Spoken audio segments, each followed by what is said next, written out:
प्रिय दर्शकों, नमस्कार। आज मैं आपको एक नए और रोचक विषय की जानकारी देने वाला हूं। आज की ये जो जानकारी है, ये आप सभी के लिए बहुत ही महत्वपूर्ण है और रोचक भी है।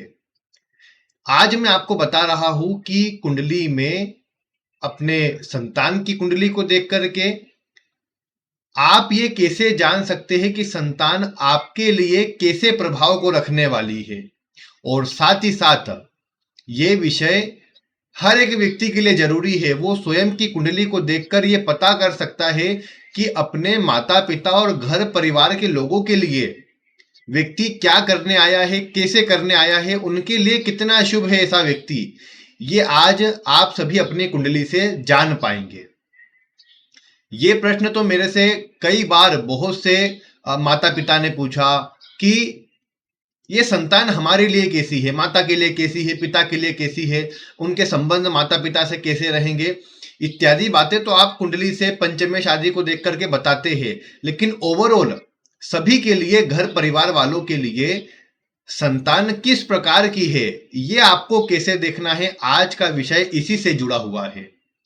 कई बार आप देखते हैं कि घर में किसी बालक का या बालिका का जन्म हुआ और उसके बाद से घर में पिता की तरक्की बढ़ने लग गई, पिता का मान सम्मान, पिता की ग्रोथ कार्य में बढ़ने लग गई। उसका कारण क्या होता है? उसका कारण यही होता है कि कहीं ना कहीं इस तरह के योग संतान की कुंडली में विद्यमान होते हैं, जो घर परिवार के लोगों में या कई बार विशेषकर किसी व्यक्ति विशेष के लिए विशेष शुभ परिणामों को लेकर के आती है। तो वो स्थितियां कौन सी है, आज सभी पर चर्चा करेंगे। उससे पहले जो इससे जुड़ी कुछ सामान्य जानकारी है, वो आपको जरूर समझ लेना चाहिए। सामान्य जानकारी से मेरा मतलब ये है कि जैसे आप सभी जानते ही है कि सूर्य को पिता का नैसर्गिक कारक ग्रह कहा गया है और चंद्रमा को माता का नैसर्गिक कारक ग्रह कहा गया है। अब अगर आपको पिता के विषय में जानकारी लेना है तो कुंडली में सूर्य की स्थिति पर विचार करना चाहिए। अगर माता की स्थिति का विचार करना है तो चंद्रमा की स्थिति को देखना चाहिए। अब जैसे इसमें भी कुछ बातें आती है, जैसे आपने अगर देखा किसी कुंडली के अंदर सूर्य बलवान होकर के बैठा है तो ये पिता की स्थिति को अच्छा करने वाला, पिता के लिए अच्छे करने वाले प्रभाव को दर्शाएगा। लेकिन मान लो सूर्य कुंडली में पीड़ित स्थिति में है, त्रिक भावों में है, या शनि या राहु केतु के प्रभाव में है, तो ये बोल सकते हैं कि माता तो नहीं, पिता से तालमेल थोड़े ऐसे जातक के कमजोर रहेंगे। जैसे सूर्य शनि साथ में हो, सूर्य पर शनि की दृष्टि हो, सूर्य 12वें 8वें या 6ठे भाव में कहीं बैठा हो, चतुर्थ भाव में भी कुछ स्थिति में देखा गया, तो इन प्रभावों से आप क्या देख पाएंगे कि ऐसे व्यक्ति के जो संबंध है अपने पिता से थोड़े कमजोर रहते हैं और उसका प्रभाव कहीं ना कहीं आपस में तालमेल के अंदर कमजोर देखने को मिलता है। तो ये, हालांकि इससे स्थिति का पता नहीं लगेगा कि व्यक्ति कैसा है पिता माता पिता के लिए, लेकिन चंद्रमा और सूर्य को मिला लेने से आप सिर्फ इतना देख पाएंगे कि तालमेल कैसे रहेंगे। यहां तालमेल की बात जब आएंगे तो सूर्य चंद्रमा का विचार, नवम और चतुर्थ का विचार आपको करना रहेगा, जिससे यह पता लगेगा कि तालमेल कैसा रहेगा, साथ या सुख कैसा रहेगा, वो पता लग पाएगा। लेकिन जातक माता पिता के लिए, घर परिवार के लिए कितना भाग्यशाली है, इसका पता लगाने के लिए आपको अन्य बातों पर विचार करना है, जो मैं एक एक करके आपको समझाने के लिए कोशिश करूंगा। साइड में आपके लिए मैं एक कुंडली ले आऊं। अभी तो ये आपको केवल अलग अलग भाव के जो नाम लिखे हैं वही वाली कुंडली दिख रही है। आगे आपको मैं अन्य कुंडलियां जिसमें समझाना है वो बता रहा हूं, और उसी से सारे जो सूत्र है वो मैं बताने का प्रयास करूंगा। आप बस इसे देखते रहिए। सबसे पहले ये समझिए कि कुंडली के अंदर सबसे प्रमुख कौन सा ग्रह होता है या कौन सा भाव या कौन सी स्थिति होती है। तो आप सभी जानते हैं लग्न सबसे प्रमुख है। लग्न यानी ये वाला भाव, प्रथम भाव, लग्न और इसका स्वामी लग्नेश, ये सबसे प्रमुख स्थिति के ग्रह होते हैं। अगर किसी बालक की कुंडली में या किसी के संतान की कुंडली में लग्न का स्वामी अच्छा है तो ये दर्शाने का काम करता है कि ये कहीं ना कहीं अच्छे प्रभाव को निर्मित करेगा, व्यक्ति के स्वयं के लिए भी और माता पिता के लिए भी। अब उसमें भी कौन सी विशिष्ट स्थितियां होती है उससे मैं आपको अभी आगे बताता हूं। आप इस कुंडली पर विचार कीजिए। आप ये तो समझ ही गए कि कौन सा लग्न है, लग्न कौन सा होता है। जैसे ये वाला जो भाव होता है लग्न होता है, और इसका जो स्वामी होता है, स्वामी कैसे देखेंगे यहाँ 7 का अंक लिखा है। आप यहाँ इस चार्ट में देखिए आपकी कुंडली में कौन सा अंक है लग्न में, और वहां अंक मिलाइए। जैसे यहाँ 7 का अंक है, तुला राशि इसका मतलब होता है और स्वामी शुक्र बनता है। तो लग्न है तुला और राशि बन गई शुक्र की। तो ये आपको पता लग गया, इससे आपको अपनी कुंडली में पता कर लेना है। अब इसमें लग्न की पहले बात मैं करता हूं। देखिए एक बात है प्रमुखता वाली, लग्न भी कौन सा है। जैसे कुछ लग्न जो लग्न में अच्छे माने गए हैं, जैसे यहां पर कुछ राशियों को अच्छा माना गया है। कौन कौन सी? मिथुन राशि, इसके बाद एक धनु राशि आती है, कुंभ राशि आती है। इन राशियों को यहां लग्न में अच्छा माना गया। अब इसका कारण कुछ है। इसका कारण यह है, कन्या राशि भी इसमें आप जोड़ सकते हैं। इसका कारण क्या है? इन राशि के प्रतीक चिन्ह देखेंगे। जैसे मिथुन राशि का प्रतीक चिन्ह तो 2 जुड़वा, उसमें लड़का या लड़की आप बोल सकते हैं, बने हुए नजर आते हैं। कन्या राशि में एक लड़की नजर आती है आपको। धनु राशि में आधा मनुष्य आधा एक जानवर का रूप लिया हुआ व्यक्ति होता है। और कुंभ राशि में भी आपको एक आदमी, वैसे तो कुंभ उसका प्रतीक है, लेकिन एक आदमी अधिकतर दिखाया गया उसके अंदर जो घड़ा लिए हुए खड़ा होता है। हालांकि अगर कुंभ को नहीं भी लिया जाए तो भी कम से कम 3 राशियां जो है, मिथुन, कन्या और धनु, इनमें तो कोई ना कोई व्यक्ति होता ही है। अन्य में तो कोई जानवर है, कोई मछली है, कोई और मगर है, या फिर इस तरह की कुछ चीजें देखने को मिलती है। लेकिन इन लग्नों के अंदर एक विशेष रूप से आपको एक मनुष्य देखने को मिलता है। तो इन राशियों में मानवीय गुण ज्यादा होते हैं। अब इसके पॉजिटिव प्रभाव भी है, नेगेटिव भी है। मानवीय गुण होते हैं तो आज के परिवेश में ऐसे लोग भली भांति अपने आप को एडजस्ट कर लेते हैं। कैसे अन्य से काम निकलवाना है, कैसे काम करवाना है, अच्छे से इनको आता है। लेकिन खराबी क्या है?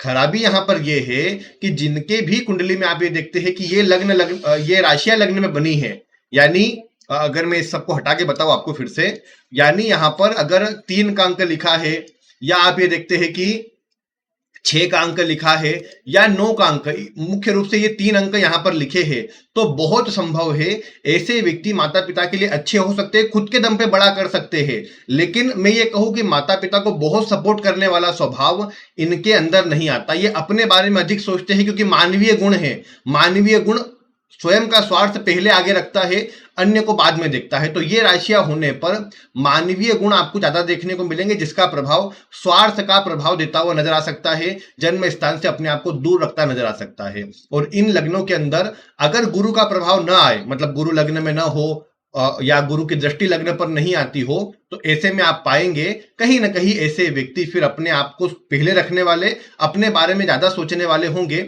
और उस कारण से ज्यादा इसको शुभ नहीं कहा जाएगा फिर। तो ये बात आपको ध्यान रखना है। बाकी इसके अलावा अगर आप एक बात देखेंगे तो अन्य कोई भी लग्न हो, जैसे यहाँ तुला लग्न बना है, अन्य कोई भी लग्न हो, अन्य कोई भी राशि यहाँ पर लिखी हो, तो लग्न का स्वामी, मतलब लग्न तो अच्छे है ही, वो फिर लग्न के स्वामी पर आपको विचार करना चाहिए। फिर लग्न का स्वामी मतलब जैसे यहां पर शुक्र स्वामी बना। अब आपको देखना है कि लग्न का स्वामी कितना बलवान होकर बैठा है। जैसे यहां शुक्र है, अब मान लो शुक्र मतलब जो भी लग्न का स्वामी आपकी कुंडली में आया वो अपनी उच्च राशि में है। जैसे शुक्र यहां पर उच्च का होता है तो ये उच्च राशि हो गई, या स्वयं लग्न में ही बैठा है, या कुंडली के अच्छे भावों में, मतलब जैसे यहाँ भाग्य भाव में बैठ गया, पंचम में बैठ गया, चतुर्थ में बैठ गया। तो जो भी लग्न का स्वामी है कुंडली के अच्छे भावों में अगर बैठेगा, मतलब जैसे अच्छे भाव में पहला तो लग्न ही आता है, फिर आप चतुर्थ ले सकते हैं, पंचम ले सकते हैं, नवम दशम ले सकते हैं। ये तो विशेष हो गई। यहाँ लाभ भाव में भी कोई खराब प्रभाव देता नहीं है। नीच राशि में ना हो, पीड़ित ना हो, बस उसका ध्यान रखें। बाकी इसके अलावा तो आप यहाँ दूसरे भाव में, कुंडली के सप्तम भाव में भी ले सकते हैं, लेकिन बस वही है पीड़ित ना हो। लग्न का स्वामी केंद्र त्रिकोण जैसे भावों में हो, ज्यादा बलवान और अच्छे प्रभाव में बैठा हुआ हो तो और अच्छा कहा जाएगा। फिर ग्रह किस प्रकार का है उस पर भी निर्भर करेगा। जैसे मान लो आपका लग्न मंगल का लग्न है, और मंगल आपकी कुंडली में आप देखते हैं तीसरे भाव में बैठा है, तो ये अच्छा है, मेहनत करवाएगा, संघर्ष करवाएगा, लेकिन माता पिता के लिए, घर परिवार के लिए, सबके लिए अच्छा कहा जाएगा। ऐसा व्यक्ति अपने होने के बाद मतलब कहीं ना कहीं कुछ मतलब जल्दी ही काम करने लग जाता है, रिस्पॉन्सिबिलिटी उठाने लग जाता है, और घर परिवार को अच्छे स्थान पर ले जाने का प्रयास करता है। तो ये अच्छा कहा जाएगा फिर ऐसी स्थिति को। इसीलिए मैंने कहा कि ग्रह का विचार कीजिएगा, कौन सा ग्रह है। तो पहला विषय हुआ, पहला जो आपने पॉइंट मिलाया वो हुआ लग्न और लग्नेश वाला। लग्न लग्नेश की स्थिति आपने देखी। अब दूसरे पॉइंट पर आ जाते हैं। दूसरा पॉइंट चंद्रमा से जुड़ा है। आप सभी ये तो जानते ही है कि कुंडली में सबसे प्रमुख ग्रह चंद्रमा ही होता है। किस प्रकार कि वो मन को दर्शाता है, और आपकी मानसिक स्थिति कैसी रहेगी, मन से आप कैसा विचार करेंगे, क्या सोचेंगे, क्या करेंगे, वो सब आपके मन से ही निर्धारित होता है। तो इसीलिए मन का विचार प्रमुख होना चाहिए। इसीलिए मैंने इसको दूसरे नंबर पर रखा है, जो है चंद्रमा। और दूसरे नंबर पर चंद्रमा है, तो चंद्रमा क्या है कि किस भाव में बैठा है उस पर निर्भर करता है। जैसे लग्न में है, छठे भाव में है, या 11वें भाव में है, तो इन भावों में बैठा हुआ चंद्रमा इस बात को दर्शाता है कि ऐसे जातक या जातिका अपने दम पर काम करने वाले होंगे और सभी को साथ लेकर चलेंगे, लेकिन अपने दम पर काम करेंगे। ज्यादा किसी के दबाव में, किसी के अंडर में ज्यादा रहना पसंद नहीं होगा। सभी के लिए सोचेंगे, लेकिन सभी के लिए सोचकर काम करेंगे, सभी को साथ लेकर चलने का प्रयास करेंगे। अगर इन भावों में चंद्रमा है तो आप ये बात देख पाएंगे। फिर दूसरे नंबर पर अगर आप देखते हैं कि जो चंद्रमा है वो कुंडली के दूसरे, पांचवें या 9वें भाव में हो, तो इन भावों में चंद्रमा विशेष शुभ हो जाता है। ऐसे व्यक्ति खुद के दम पर भी बढ़ते हैं, इनको घर परिवार से भी कई बार सपोर्ट मिल जाता है, और नहीं भी मिले तो भी अपने घर परिवार को एक अच्छे लेवल पर ले जाने का काम ऐसे लोग कर पाते हैं, क्योंकि दूसरे, पांचवें और 9वें का चंद्रमा व्यक्ति को बुद्धिमान बनाता है, ज्ञानवान बनाता है और परिस्थिति के हिसाब से काम करने वाला बनाता है। कई बार ये देखा गया कि भाग्य अच्छा हो व्यक्ति का स्वयं का, तो भाग्य के चलते मिल जाता है। भाग्य वाले सूत्र हालांकि आगे है, लेकिन इतना समझ करके चले कि अगर ग्रह बलवान हो, शुभ हो, तो आप देख पाएंगे कि ऐसे व्यक्ति दूसरे, पांचवें, 9वें के चंद्रमा वाले व्यक्ति जीवन काल में अच्छा आगे बढ़ पाते हैं, जीवन में अच्छा नाम बना पाते हैं, जीवन में अच्छी उन्नति प्राप्त कर पाते हैं। तो इसीलिए इसको शुभ कहा गया है, अच्छा कहा गया है। फिर इसके बाद एक आता है, मतलब ये वाली स्थिति भी अच्छी है। फिर आता है तीसरे, 7वें और 10वें भाव में स्थित चंद्रमा। ऐसे लोगों को अन्य के मुकाबले ज्यादा संघर्ष करना पड़ता है, या ये देखा गया कि इनके होने के बाद भी मतलब एकदम शुरुआत में होते ही मतलब ऐसा कोई बड़ा चेंज नहीं आता। इनके जीवन में भी लगातार संघर्ष रहता है और लगातार अपने अच्छे प्रयासों से जीवन काल में घर परिवार के लिए अच्छा करना चाहते हैं। हालांकि ऐसे लोग अपने ही कार्य में इतने उलझे रहते हैं कि अन्य की उतनी कोई बढ़िया सहायता नहीं कर पाते, या उतना बढ़िया कई बार करने के लिए बहुत मेहनत के बाद कर पाते हैं, ये देखा गया है। तो इसलिए इसको एक मध्यम स्थिति कही गई है अगर चंद्रमा यहां बैठा हुआ हो तो। और इसके बाद फिर आखिरी चौथे, 8वें और 12वें भाव में अगर आप देखते चंद्रमा हो, तो चंद्रमा इन भावों में हो करके ये दर्शाता है कि ऐसे व्यक्ति मतलब घर परिवार के लिए सोचेंगे, लेकिन कहीं ना कहीं थोड़े कंफ्यूजन में रहे, थोड़े चिंतित रहे, ज्यादा जीवन में संघर्ष भी रहे, तो हो सकता है कि उतना ज्यादा सोचने का स्वभाव घर परिवार के लिए न रहे। कई बार मतलब अपने काम में लगे हुए हैं, व्यस्त है, दिन भर कुछ न कुछ भागदौड़ में लगे हैं, या नहीं भागदौड़ में भी है तो उनका इतना ध्यान नहीं है उन चीजों पर। ऐसी सब बातें आपको देखने को मिल सकती है। यानी अगर आप देखेंगे तो मैं इसको अगर समराइज करूं तो ये कहूंगा कि ये जहां पर आप हरे लाइन से देख रहे हैं या जहां पर ये ऑरेंज लाइन से आप देख रहे हैं, ये सबसे बढ़िया स्थिति है। अगर इन भावों में आपकी संतान का या आपका चंद्रमा है तो आप अपने माता पिता के लिए अच्छा करने आए हैं, अच्छा करेंगे या अच्छा किया होगा, ये आप बोल सकते हो। और आपकी संतान की अगर कुंडली में है तो आपकी संतान अच्छा करेंगे, ये आपको समझना चाहिए। तो ये भाव हो गए। अब बहुत से दर्शक अगर ये सोचे कि यही भाव मैंने क्यों लिए है, इस सीक्वेंस में क्यों लिए, इसका कारण ये है कि आप बता दो, पूर्व में बता चुका हूं क्योंकि ये बात में, कि ये जो चंद्रमा की स्थितियां होती है इनसे अलग अलग पाए का विचार होता है। जैसे सोने का पाया, चांदी का पाया, लोहे का और तांबे का जो होता है, तो ये चार जो पाए होते हैं उनके अनुसार मैंने विभाजित करके बताया है। आप चाहे तो पूर्व में पाए से जुड़ी पूरी एक विस्तृत वीडियो है, उसमें चारों पाए के विषय में बताया गया है और विस्तार से बताया गया है, आप उसे भी देख सकते हैं। उसमें आपको और अधिक संपूर्ण जानकारी थोड़ी ज्यादा मात्रा में मिल पाएंगी और क्या प्रभाव रहता है वो आप और अधिक जान पाएंगे। ये हालांकि थोड़ा जनरल हो जाएगा जो जो मैंने बातें कही, लेकिन आप मिला सकते हो उसे। इसके बाद एक और स्टेप में आगे अगर हम बढ़े, जो तीसरी स्टेप रहेंगी वो होंगी गुरु की। हमने सबसे पहले लग्न लग्नेश को मिलाया, चंद्रमा को मिलाया, अब आती है गुरु की बारी। अब आप कहेंगे गुरु क्यों? गुरु देखा जाए तो कुंडली में भाग्य के, पुण्य के, ईश्वरीय कृपा के, संतान के कारक तो होते ही है। धन के लिए भी एक प्रकार से उन्हें अच्छा ग्रह कहा गया है। पारिवारिक जीवन को बनाए रखने वाले ग्रह गुरु होते हैं। यहां तक देखा गया है कि स्वास्थ्य की स्थिति को भी मजबूत करने का काम गुरु ही करते हैं। तो अब आप देखिए कि अगर कुंडली में एक ऐसा ग्रह जो बहुत सी चीजों को शुभ कर देता है, अगर वो अच्छा बैठा हुआ मिला, तो आप देख पाएंगे कि व्यक्ति का जीवन अपने आप बहुत अच्छा हो जाएगा। और जब खुद का अच्छा होगा तो घर परिवार में संतान का बोलिए या फिर माता पिता का बोलिए, सबका प्रभाव अच्छा देखने को मिलेगा।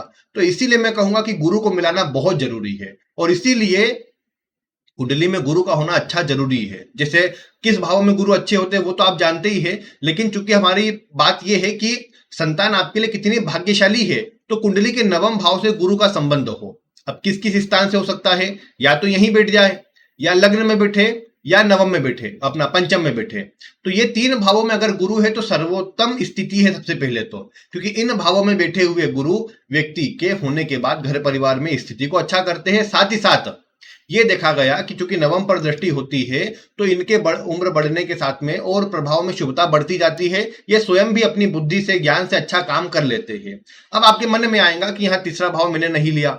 देखिए, तीसरा भाव नहीं लेने के पीछे एक कारण है कि यहाँ पर जो गुरु होते हैं खराब नहीं होंगे, भाग्य को देखेंगे, भाग्य को बढ़ाएंगे, लेकिन मेहनत के साथ में। कई बार मतलब ऐसे बालक बालिकाओं का जो स्वभाव होता है थोड़ा ज्यादा कि नहीं सुनने का होता है, तो माता पिता की उतनी बातें ये नहीं सुनते, जिस कारण से कई बार तालमेल को लेकर के ये भाव कम हो जाता है। तो इसलिए ये देखा गया कि फिर मैं ये कहूँ कि नहीं ये बहुत अच्छा होता है, वैसी बात लागू नहीं हो पाएगी। इसीलिए इस बात का आपको विचार करना रहेगा। अदरवाइज गुरु की दृष्टि या गुरु का संबंध नवम भाव से बन जाए या नवम के स्वामी से बन जाए। नवम के स्वामी से मतलब मान लो आपके गुरु कहीं भी बैठे, जैसे मैं अभी के लिए सब हटा देता हूं और मैं गुरु को अगला, क्योंकि पॉइंट हमारा भाग्येश का ही है, तो मैं अभी एक पॉइंट बताता हूं। जैसे मान लो गुरु यहां बैठे हुए हैं और आपने देखा कि भाग्य के जो स्वामी जैसे यहां बुध बनते हैं तो बुध यहां बैठे हुए हैं, तो गुरु की सीधी दृष्टि भाग्येश पर आ गई, तो गुरु का संबंध भाग्येश से बन गया। भाग्य भाव से तो नहीं बना, भाग्येश से बन गया जो भाग्य का स्वामी है, तो उससे गुरु का संबंध बन गया। तो क्या हुआ कि इससे भी व्यक्ति भाग्यशाली है, ये बात कंफर्म हो गई। या ये बोल सकते हैं कि ऐसे व्यक्ति जीवन काल में अच्छा काम अपने घर परिवार के लिए करेंगे, या अच्छा कुछ मतलब घर परिवार के लिए भाग्योदयकारी है, शुभ है, ऐसा हम कहेंगे। तो ये बात आपको यहाँ पर जरूर देखनी चाहिए। अब जिनके भाग्य के स्वामी ही गुरु है तो गुरु का बलवान होना आवश्यक रहेगा।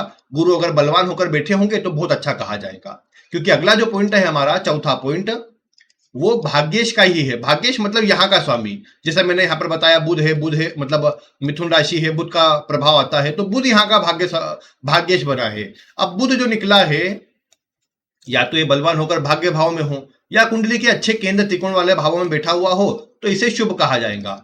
इसके प्रभाव को हम अच्छा कहेंगे जीवन काल में। या इसके जो कारक भाव है वहां पर बैठा हो, उच्च राशि में बैठा हो, तो ये सारी स्थितियां क्या करेंगी, बुध को बलवान करेंगी, बुध को मजबूत करेंगी। त्रिक भावों में ना हो, क्योंकि होंगे तो थोड़ा कम प्रभाव में आ जाएगा, लेकिन अच्छे भावों में बैठा हुआ हो, जैसे अब यहाँ भी कोई खराब नहीं होता, लेकिन ग्रह पर निर्भर करेगा। 11वें भाव में तो कोई खराब है ही नहीं, लेकिन आपको देखना चाहिए इसमें कि किसकी राशि में कितना बलवान है, उन बातों पर विचार करना है। बुध हो या कोई भी ग्रह भाग्य का स्वामी हो, कुंडली में बलवान होकर के बैठा हुआ मिलेगा, तो आप पाएंगे कि जीवन में ये भाग्य का स्वामी अच्छे प्रभाव देने का काम करेगा। और ये देखने को मिलेगा कि जीवन काल में उन्नति को, तरक्की को भी बढ़ाएगा। और ये भी देखने को मिलेगा कि व्यक्ति के जीवन में जो ग्रोथ है, जो एक अच्छा प्रभाव है, वो खुद को तो मिलेगा ही, घर परिवार में जन्म के बाद से माता पिता को भी देखने को मिलेगा। और अगर अच्छे भाव में बैठे भाग्येश पर गुरु का प्रभाव आ जाए, गुरु की दृष्टि आ जाए, या लग्न का प्रभाव आ जाए, लग्नेश की दृष्टि वगैरह आ जाए, तो कहने की बात नहीं, ये बहुत बढ़िया योग बन जाएगा और व्यक्ति को जीवन काल में सभी कुछ दिलाने वाला, सब कुछ देने वाला बन जाएगा। तो इसीलिए मैं कहूंगा कि ये एक अच्छी स्थिति है जो जीवन काल में शुभ प्रभाव देने का काम करती है। तो ये वो 4 पॉइंट है जिससे आप ये मिला सकते हैं कि संतान आपके लिए कितनी भाग्यशाली है, या स्वयं संतान अगर अपनी कुंडली में देखे कि माता पिता के लिए कितना अच्छा प्रभाव है, तो वो आप इससे मिला सकते हैं। और 5वां और आखिरी पॉइंट वो क्या है, वो ये है कि कुंडली में कितनी अच्छी ग्रह अवस्था है, या कुंडली में कोई राजयोग आदि की स्थिति बनी है या नहीं। मतलब राजयोग का मतलब ये नहीं कि यहां पर मैं कहूं कि नहीं आपकी कुंडली में तो हंस योग बनेगा तो ही अच्छा प्रभाव मिलेगा, मालव्य योग बनेगा तो ही अच्छा प्रभाव बनेगा। राजयोग का मेरा मतलब ये है कि कुंडली में ग्रह अच्छी अवस्था में बैठे हो। जैसे जहां पर मैंने आपको पिछली वीडियो में मतलब पिछली तो ठीक पिछली नहीं कहूंगा, लेकिन अभी कुछ जो वीडियो दी है मैंने, उसमें लग्न से 12 भाव के स्वामी कहां पर शुभ प्रभाव देते हैं ये बताया। दूसरे नंबर पर मैंने बताया कि उससे पहले मैंने बताया कि सूर्य से केतु पर्यंत जो 9 ग्रह है वो कुंडली के किस भाव में सर्वाधिक शुभ प्रभाव देते हैं। ये बातों की मैंने आपको जानकारी दी।